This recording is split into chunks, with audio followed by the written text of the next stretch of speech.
গুৰুত্বপূৰ্ণ খবৰ কিয়নো ৰাজ্য জুকাৰি যোৱা সুনীল গগৈ হত্যাকাণ্ডক লৈ এটা ন তথ্য পোহৰলৈ আহিছে। সুনীল গগৈ হত্যাকাণ্ডৰ বিষয়ত আজি মুখ্যমন্ত্ৰীয়ে মন্তব্য প্ৰদান কৰিছে আৰু মুখ্যমন্ত্ৰীৰ মন্তব্যৰ পিছতে এবাৰ সুনীল গগৈ পত্নীয়ে প্ৰতিক্ৰিয়া প্ৰকাশ কৰিছে আৰু প্ৰতিক্ৰিয়া প্ৰকাশ কৰি কৈছে যদি মুখ্যমন্ত্ৰী 90% নিশ্চিত যে সেই মৃতদেহটো সুনীল গগৈ নহয় তেনেহলে সুনীল গগৈ ক'ত আছে। এবাৰ প্ৰতিক্ৰিয়া প্ৰকাশ কৰিছে সুনীল গগৈ পত্নীয়ে আৰু লগতে কি কি অভিযোগ উত্থাপন কৰিলে সুনীল গগৈ পত্নীয়ে এই মুহূৰ্তত জনাব বিচাৰিছো সবিশেষ তথ্য। আৰু এই মুহূৰ্তত জনাইছো এটা গুৰুত্বপূৰ্ণ খবৰ সুনীল গগৈ সম্পৰ্কত মুখ্যমন্ত্ৰীৰ মন্তব্যৰ পাছতে সুনীলৰ পত্নীৰ প্ৰতিক্ৰিয়া মৃতদেহটো জাহাংগীৰ বুলি 100% যদি নিশ্চিত তেন্তে সুনীল গগৈ ক'ত আছে। সুনীল গগৈক বিচাৰি উলিওৱাত কিয় ব্যৰ্থ হৈছে তেওঁলোকে আৰু এই প্ৰশ্ন উত্থাপন কৰিছে সুনীল গগৈৰ পত্নীয়ে। সিএম ছাৰৰ মন্তব্যত আচৰিত হৈছো যদি মৃতদেহটো জাহাংগীৰৰ হয় তেন্তে সুনীল গগৈ ক'ত। এই প্ৰশ্ন উত্থাপন কৰিছে সুনীল গগৈৰ পত্নীয়ে। জীৱিত অথবা মৃত অৱস্থাত হলেও সুনীল গগৈক উলিয়াই দিও। তেওঁ বিজেপিৰ এজন কৰ্মী আছিল, অৰ্থাৎ সুনীল গগৈ কথা কৈছে যে তেওঁ এগৰাকী বিজেপিৰ কৰ্মী আছিল। দলীয় কৰ্মীজনৰ সন্ধানৰ ক্ষেত্ৰত ব্যৱস্থা লওক। দলীয় কৰ্মীগৰাকীৰ এনে অৱস্থাত মুখ্যমন্ত্ৰীৰ এনে মন্তব্যই আমাক সন্দেহ বঢ়াইছে বুলি এবাৰ মন্তব্য কৰিছে সুনীল গগৈ পত্নী। আৰু সুনীল গগৈ সম্পৰ্কত এবাৰ মন্তব্য প্ৰকাশ কৰিছে সুনীল গগৈ পত্নীয়ে কিয়নো আজিৰ দিনৰ ভাগত মুখ্যমন্ত্ৰীয়ে সুনীল গগৈ সম্পৰ্কত মন্তব্য কৰিছিল।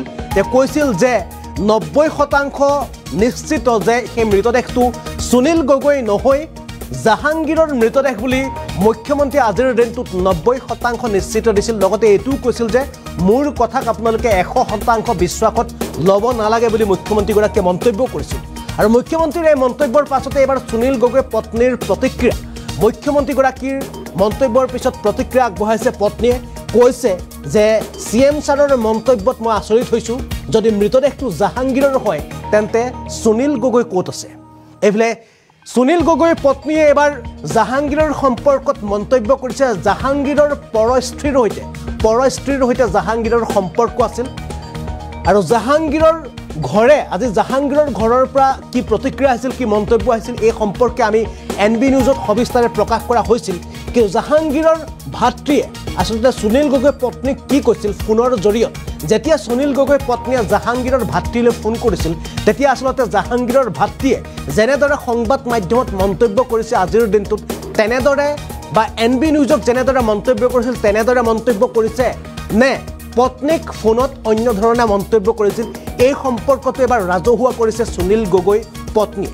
কিয়নো সুনীল গগৈ ঘটনাৰ সম্পৰ্কত NB নিউজে প্ৰথমবাৰৰ কাৰণে সবিস্তাৰে প্ৰকাশ কৰিছিল মৃতদেহৰ সম্পৰ্কত। কিয়নো হায়দৰাবাদত যি DNA প্ৰকাশ কৰিব DNA তথ্যৰ কাৰণে প্ৰেৰণ কৰা হৈছিল এই DNA তথ্য বৰ্তমান সময়লৈকে আহি পোৱা নাই যদিও NB নিউজৰ ফালৰ পৰা জনোৱা হৈছিল যে আচলতে যি তথ্য আছিল এই তথ্য অনুসৰি যে সুনীল গগৈ মৃতদেহটো আচলতে যিটো মৃতদেহ সুনীল গগৈ বুলি দাবী কৰি অহা হৈছিল বিভিন্ন সময়ত প্ৰকৃততে সেই মৃতদেহটো সুনীল গগৈ নহয়। সেই মৃতদেহটো পকা মিস্ত্ৰী কাম কৰা জাহাংগীৰৰ মৃতদেহ বুলি NB নিউজত সবিস্তাৰে বাতৰি প্ৰকাশ পাইছিল আৰু তাৰ পাছতে অসমৰ সংবাদ মাধ্যমত একাধিকভাৱে এই বাতৰি প্ৰচাৰ কৰা হৈছিল।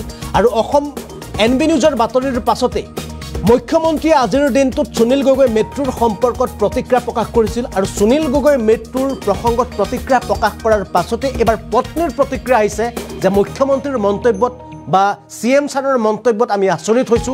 লগতে কৈছে যে সুনীল গগৈ যি ঘটনা এই ঘটনাত সুনীল গগৈৰ সৈতে যি ঘটিছে এই ঘটনাক লৈ আচলতে দলীয় কৰ্মী হিচাপে সিএম ছাৰে যি ব্যৱস্থা ল'ব লাগিছিল তেনেধৰণৰ ব্যৱস্থাৰ পৰিৱৰ্তে মুখ্যমন্ত্ৰীগৰাকীৰ এনে মন্তব্য বা বিজেপিৰ ফালৰ পৰা এনে মন্তব্যই আমাক সন্দেহৰ অৱকাশ ৰাখিছে বুলি এবাৰ মন্তব্য কৰিছে সুনীল গগৈ পত্নীয়ে। সুনীল গগৈ পত্নীৰ এবাৰ মন্তব্য আপোনালোকক দেখুৱাব বিচাৰিছো। মুখ্যমন্ত্ৰীগৰাকীৰ মন্তব্যৰ প্ৰতিক্ৰিয়াৰ লগতে জাহাংগীৰৰ ক্ষেত্ৰত কি মন্তব্য প্ৰদান কৰিলে সুনীল গগৈ পত্নীয়ে এবাৰ সুনীল গগৈ পত্নীৰ মন্তব্য আপোনালোকে পোনে পোনে শুনক।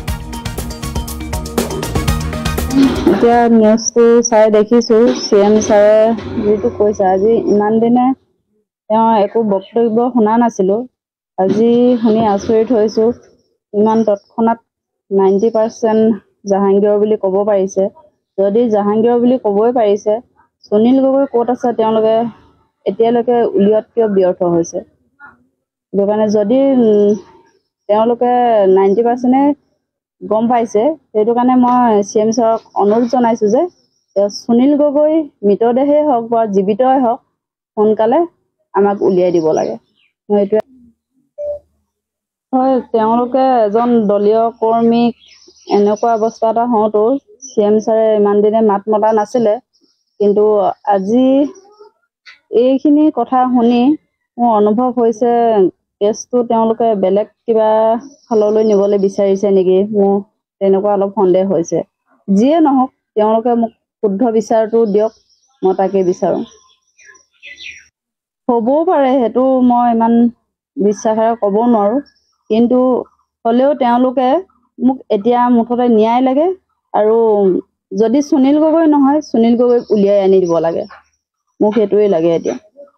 সন্দেহটো হৈছে কাৰণ কেলে আমি সৰু সুৰা মানুহ, আমাৰ কথাবোৰৰ কোনো মূল্য নাথাকে, আমাৰ দুখ সুখৰ কোনো মূল্য নাথাকে, গতিকে তেওঁলোকে সেইবিলাকৰ মূল্য বুজিও নাপায়।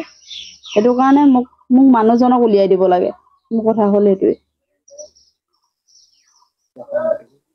আৰু ধুবুৰীৰ পৰা এতিয়া যিটো নিউজ পাইছোঁ, তেওঁলোকৰ ঘৰৰ মানুহগৰাকীয়ে কৈছে যে আমাৰ ইয়াত থকা 5 বছৰ হৈছে আৰু 5 লাখ টকা দিবলৈ আছে। এইটো সম্পূৰ্ণ মিছা কথা। আমাৰ ইয়াত থকা এবছৰ হৈছে আৰু তেওঁলোকৰ লগত প্ৰায় আমাৰ লেনা দেনা নাই বুলিয়ে ক'ব পাৰি। আজি মই সেই কালি নিউজটো পাই লগতে ভায়েকলৈ ফোন কৰিছোঁ। ভায়েকে কৈছে বৌ সেইটো আপুনি চিন্তা নকৰিব, আপোনালোকৰ পৰা আমাৰ পইচা প্ৰায় পাবলৈ নাই, আপুনি সেইটো জানেই। এইটো আমাৰ বৌহঁতক কোনোবাই ক'বলৈ কৈছে চাগে, সেইটো কাৰণে কৈ দিছে, আপুনি সেইটোত ভুল বুজি নাথাকিব, মই আপোনালোকক বুজি পাওঁ নহয়, এনেকৈ বুলিহে কৈছে। নাই, আমাৰ ইয়াত কোনো শত্ৰু নাই, তেনেকুৱা জাহাংগীৰৰ কোনো শত্ৰু নাই। সেইটো কাৰণেই মোক লাগে যে যিজনেই হওক নহওক এজনটো হ'ব, কিন্তু বাকী যিজন নাই সেইজনক উলিয়াই দিব লাগে। আপোনালোকেতো এবছৰ ধৰি জাহাংগীৰক পাইছিলে? পাইছোঁ। এনেই স্বভাৱ চৰিত্ৰ কেনেকুৱা? স্বভাৱ চৰিত্ৰ বেলেগভাৱে একো বেয়া পোৱা নাই, কিন্তু তেওঁ বুটিকুৰত এগৰাকী বোৱাৰীৰ লগত সম্বন্ধ আছে, সেইটো আমি জানিছিলোঁ। অন্য বেলেগ আমি একো